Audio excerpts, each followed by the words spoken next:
Hello, everyone, and welcome back to Chasing Psychological Safety. This should have been a conversation with Fiona in it as well. Unfortunately, she's having a couple of connection issues. We have, though, had a conversation before this, so you are getting the gist of what we are going to both be telling you, only in a less entertaining way because it's just me. The other thing that's less entertaining is this digital background that tends to eat hands. I'm sure we all have had some of these issues and we can kind of relate to them. But essentially, I have just moved into a new place and my life is in a bit of a moment where everything is being upgraded, which is good stuff. However, it leaves us with this thing in the background, which is not the most beautiful thing. Anyhow, on to important things outside of the theoretical ones. So let's talk about burnout and what that means in terms of yourself and what that means in terms of the team. There's an article that came out yesterday, which is based on the fact that a week ago I have made a mistake. I've put my hands up to it, and I have published to the wrong newsletter. I meant to publish to the one on Mondays, this one called Chasing Psychological Safety, and I published to the Agile one. And the two tones are very different, at least the way I think about them.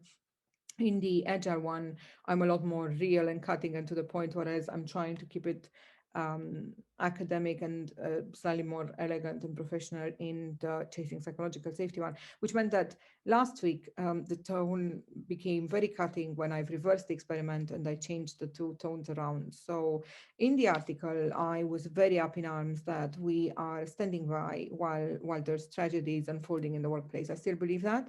And this week, I'm talking about the fact that I think we all need to do something about the burnout, and whether or not you can feel you are being burnt out, that's irrelevant. Chances are you are.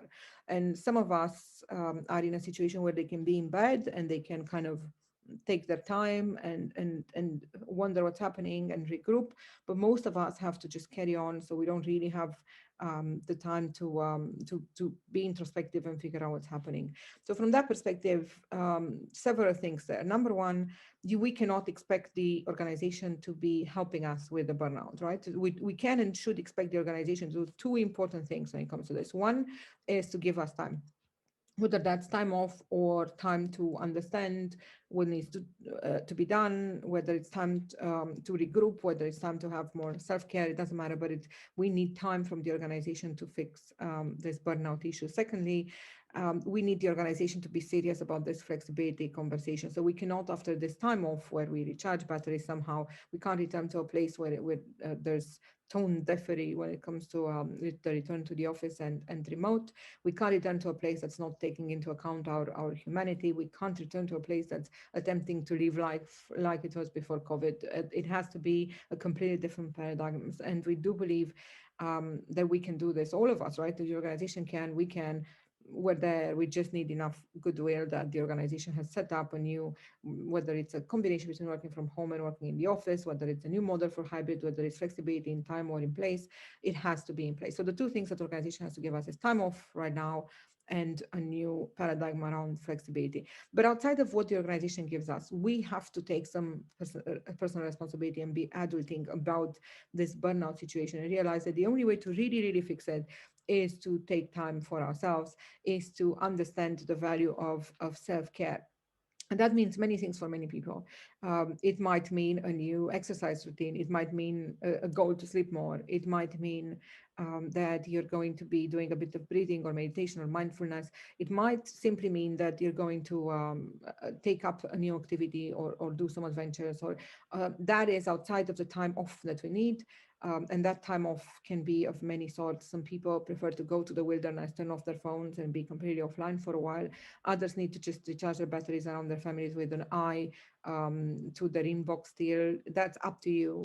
Define that time off however you like, but take as much time off as you need.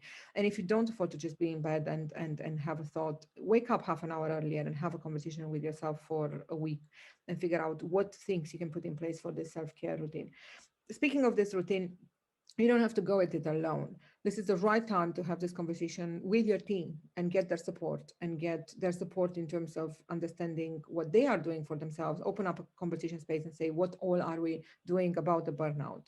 There will be a play we're creating for the people that are listening to us who are our clients. Good news is we're working on that, and there's going to be a play coming up in the next update, which will guide you through this conversation on burnout and this conversation on self-care. It's done with the help of two other teams that have already taken this conversation as part of their team relaunch. So it's going to be really valuable, and we've seen amazing results in the data coming from these activities in particular. For everyone else that doesn't have our software, what you can do is at least a light version of this, where you say, right, let's be honest, we have to have a chat about being burnt out. This is a thing, it's not a thing we've invented, it's a thing that the data shows us exists at every level. It must be happening to us as well. What are we doing to improve our self-care? How much time have we gotten off? What are you doing for your exercise? What am I doing for my health?